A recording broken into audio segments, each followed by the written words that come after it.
अमेरिकी लोकतंत्र ने एक ऐतिहासिक फैसला किया। डोनाल्ड ट्रंप दोबारा राष्ट्रपति बने, पर इस बार उनकी नीतियां और भी आक्रामक थीं। अमेरिका फर्स्ट का नारा अब वैश्विक अर्थव्यवस्था के लिए चुनौती बन चुका था। टैरिफ, टैक्स में कटौती और प्रवासन नीति, हर फैसले ने दुनिया को हैरान किया। भारत से लेकर यूरोप तक सभी की निगाहें वॉशिंगटन पर टिकी थीं। क्या यह नीतियां अमेरिका को और शक्तिशाली बनाएंगी या दुनिया को आर्थिक अंधकार में धकेलेंगी? भारत के लिए यह चुनौती भरा समय है।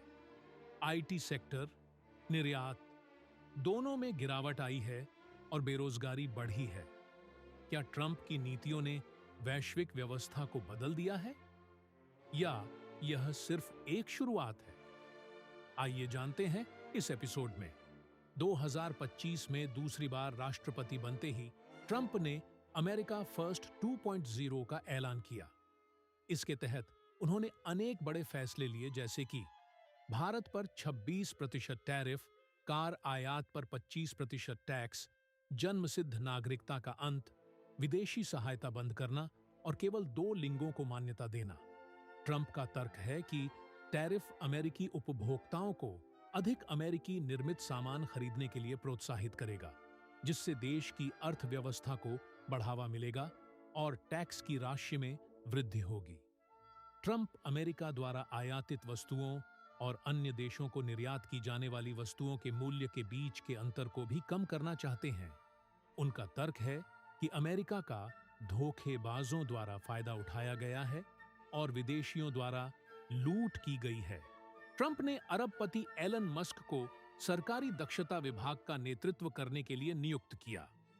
एलन मस्क ने ट्रंप के शपथ ग्रहण समारोह में एक कार्यक्रम में एक इशारा करके विवाद खड़ा कर दिया, जिसे कुछ लोगों ने फांसीवादी आंदोलन कहा।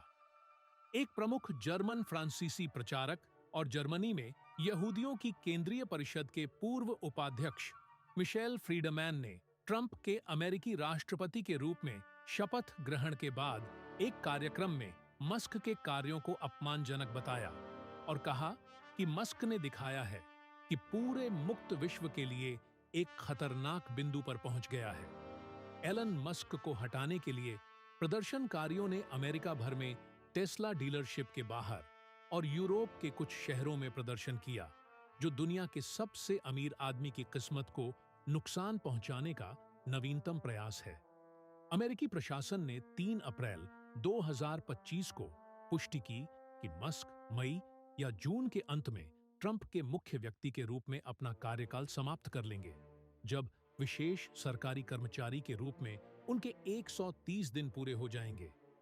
यह टेस्ला के शेयरों में 6% की गिरावट को उलटने के लिए पर्याप्त था। यह एक संकेत है कि निवेशक आशावादी हैं कि मस्क अपनी शरारतों को छोड़ देंगे और अपनी कंपनी के तेजी से घटते बाजार हिस्से पर ध्यान केंद्रित करेंगे।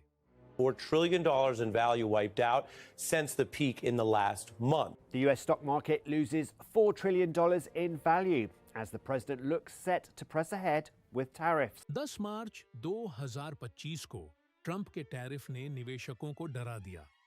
आर्थिक मंदी के डर से शेयर बाजार में बिकवाली हुई, जिसने फरवरी महीने के शिखर से $4 ट्रिलियन का सफाया कर दिया है, जब वॉल स्ट्रीट ट्रंप के एजेंडे का बहुत समर्थन कर रहा था। ट्रंप की नई नीतियों की बाढ़ ने व्यवसायों, उपभोक्ताओं और निवेशकों के लिए अनिश्चितता बढ़ा दी है। विशेष रूप से कनाडा, मैक्सिको, यूरोप और चीन जैसे प्रमुख व्यापारिक साझेदारों के खिलाफ टैरिफ के आगे पीछे के कदम। मंदी तब होती है जब यूएस जीडीपी सिकुड़ती है, श्रम बाजार कमजोर होता है और व्यापार धीमा हो जाता है। मंदी के दौरान कीमतें और मुद्रास्फीति भी आमतौर पर गिरती है, क्योंकि उपभोक्ता मांग कम हो जाती है। दूसरी ओर, मुद्रास्फीति जनित मंदी वह अवधि है जब विकास कमजोर होता है और मुद्रास्फीति बढ़ जाती है। 1970 के दशक में मुद्रास्फीति जनित मंदी गहरी मंदी और दोहरे अंकों की मुद्रास्फीति का मिश्रण थी। फरवरी और मार्च में यूएस उपभोक्ता विश्वास काफी कमजोर हो गया, जिससे यूएस विकास परिदृश्य पर असर पड़ा। हालांकि उपभोक्ता मुद्रास्फीति भी उच्च बनी हुई है। परिभाषा के अनुसार मंदी तब होती है जब अस्थायी आर्थिक गिरावट की अवधि, जिसके दौरान व्यापार और औद्योगिक गतिविधि कम हो जाती है, जिसे आमतौर पर 2 लगातार तिमाहियों में जीडीपी में गिरावट से पहचाना जाता है। अमेरिकी अर्थशास्त्रियों के आंकड़ों के आधार पर हमने 5 प्रमुख संकेतों की पहचान की है, जिन पर विशेषज्ञ आर्थिक मंदी की संभावना का आकलन करने के लिए नजर रख रहे हैं। पहला है कंज्यूमर कॉन्फिडेंस। अर्थशास्त्री गैरी ने बताया कि कंज्यूमर कॉन्फिडेंस के उपाय देश की आर्थिक भलाई के सबसे महत्वपूर्ण पैमानों में से हैं। अर्थव्यवस्था की स्थिति और किसी के व्यक्तिगत वित्त के बारे में आशावाद उपभोक्ता खर्च में तब्दील हो जाता है, जिसका अनुमान देश के जीडीपी के 2/3 से अधिक है। कॉन्फ्रेंस बोर्ड के लेटेस्ट कंज्यूमर कॉन्फिडेंस इंडेक्स, जो यकीनन सबसे अधिक परामर्शित उपाय है, उसमें फरवरी और मार्च के बीच 7.2 अंकों की गिरावट देखी गई।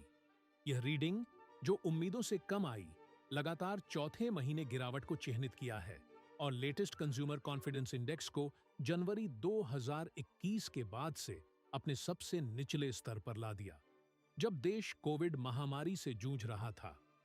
दूसरा है क्रेडिट कार्ड पर देरी से भुगतान और डिफॉल्ट दरें। Federal reserve bank of New York के अनुसार 2024 की चौथी तिमाही में US credit card loan record $1.2 trillion तक पहुंच गया, जो अब अमेरिका के कुल $18 ट्रिलियन के लोन के लगभग 6% है। इसकी रिपोर्ट से पता चलता है कि भुगतान में देरी इस तिमाही में बढ़ गए हैं और अब 2022 की शुरुआत के स्तर से 2 गुने से अधिक हैं। फिच रेटिंग्स के अनुसार फरवरी में समाप्त 12 महीने की अवधि के लिए निजी लोन डिफॉल्ट रेट बढ़कर 5.7% हो गई, जबकि जनवरी में यह 5% थी। तीसरा है व्यावसायिक अनिश्चितता या बिजनेस अनसर्टेनिटी। अर्थशास्त्री भी बढ़ती हुई व्यावसायिक अनिश्चितता और लघु व्यवसाय अनिश्चितता को अर्थव्यवस्था के लिए चिंताजनक संकेत मानते हैं। National Federation of Independent Business uncertainty index फरवरी में 4 अंक चढ़कर 104 पर पहुंच गया, जो 1973 में अनसर्टेनिटी इंडेक्स शुरू होने के बाद से इसका दूसरा उच्चतम स्तर है। उत्तरदाताओं का प्रतिशत जो मानते थे कि यह उनके व्यवसाय का विस्तार करने का एक अच्छा समय है, अप्रैल 2020 के बाद से सबसे अधिक मासिक गिरावट का अनुभव किया। इस बीच आर्थिक सुधार की उम्मीद करने वाले मालिकों का शुद्ध प्रतिशत जनवरी से 10 अंक घटकर 37% हो गया है।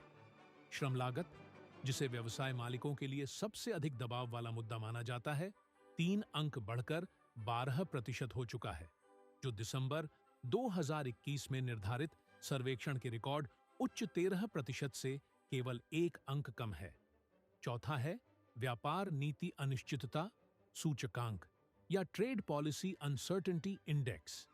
भविष्य की व्यावसायिक स्थितियों के बारे में चिंता के साथ साथ विशेष रूप से नए प्रशासन की व्यापार नीतियों से जुड़ी आशंकाएं 2025 में काफी बढ़ गई हैं। सेंट लुइस फेडरल रिजर्व के अनुसार आर्थिक नीति अनिश्चितता और विशेष रूप से व्यापार नीति के आसपास अनिश्चितता हाल के महीनों में बढ़कर ऐसे स्तर पर पहुंच गई है जो 2019 के बाद से नहीं देखी गई थी, जब चीन के साथ अमेरिकी व्यापार युद्ध पूरे जोरों पर था। पांचवां है इन्फ्लेशन एक्सपेक्टेशंस। मिशिगन विश्वविद्यालय ने बताया कि अगले वर्ष के लिए इन्फ्लेशन की उम्मीदें मार्च में 4.9% तक बढ़ गईं, जो फरवरी में 4.3% थी। यह लगातार तीसरे महीने महत्वपूर्ण मासिक वृद्धि को भी चिह्नित करता है। प्रत्येक 0.5% अंक से अधिक है, एक पैटर्न जिसे विश्वविद्यालय ने असामान्य रूप से बड़ा बताया है। कॉन्फ्रेंस बोर्ड की नवीनतम रिपोर्ट में यह भी पाया गया कि फरवरी और मार्च के बीच औसत 12 महीने की मुद्रास्फीति की उम्मीदें 5.8% से बढ़कर 6.2% हो गई हैं, जिसके बारे में वरिष्ठ अर्थशास्त्री स्टेफनी गुइचार्ड ने कहा कि यह उपभोक्ताओं की अंडे जैसी प्रमुख घरेलू वस्तुओं की ऊंची कीमतों और टैरिफ के प्रभाव के बारे में लगातार चिंता को दर्शाता है।